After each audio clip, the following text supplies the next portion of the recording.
Orang itu tidak pernah tahu. Kadang-kadang Allah itu kita tidak pernah tahu.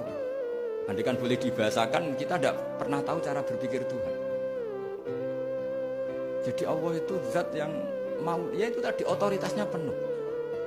Makanya pernah cerita di mana-mana di kitab-kitab yang saya baca itu ada 2 orang yang ahli neraka, sudah di neraka.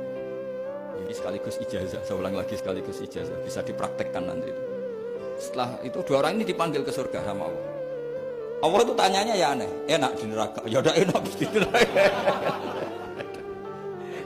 Ya gak enak di neraka kok ditanya enak enggak ya gak enak. Ya sudah kembali lagi ke neraka, lari kencang-kencang, lari menuju neraka, lari. Sama Allah dipanggil lagi, loh kenapa kamu semangat? Ya Allah, saya ini kapok, saya ini trauma. Dulu ketika engkau perintah, saya ini lelet sekali. Disuruh sholat lelet, disuruh zakat lelet. Maka ini dengan perintah saya semangat supaya nggak ngulang kesalahan yang sama. Akhirnya sama Allah, ya sudah di surga aja, di surga.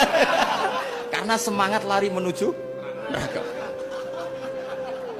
Maka ini ijazah nanti kalau di mahsyar ya, kamu dipanggil, ayo masuk neraka, harus apa? Semangat, semangat. Harus semangat. Oke Gusti, semangat.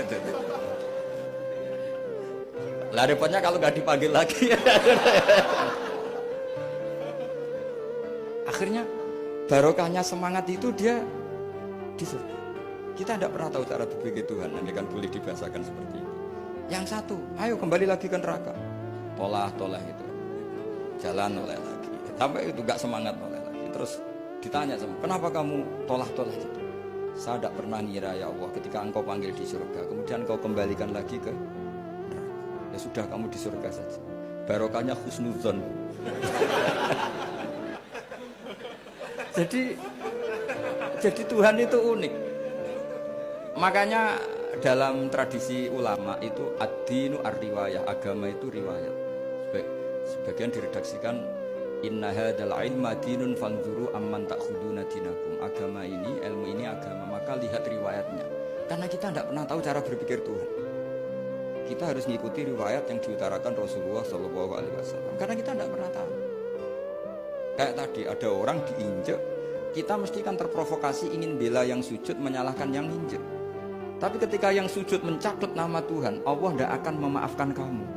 Itu Tuhan tersinggung karena sifatnya direduksi satu, diambil satu, disembunyikan satu. Gak ada kan dia begini mungkin malah Allah maklumi. Saya tidak akan maafkan kamu. Enggak apa-apa Allah, kan saya. Kan tidak mencatat namanya Allah. Selama hidup saya tidak akan maafkan kamu. Allah gak akan tersinggung.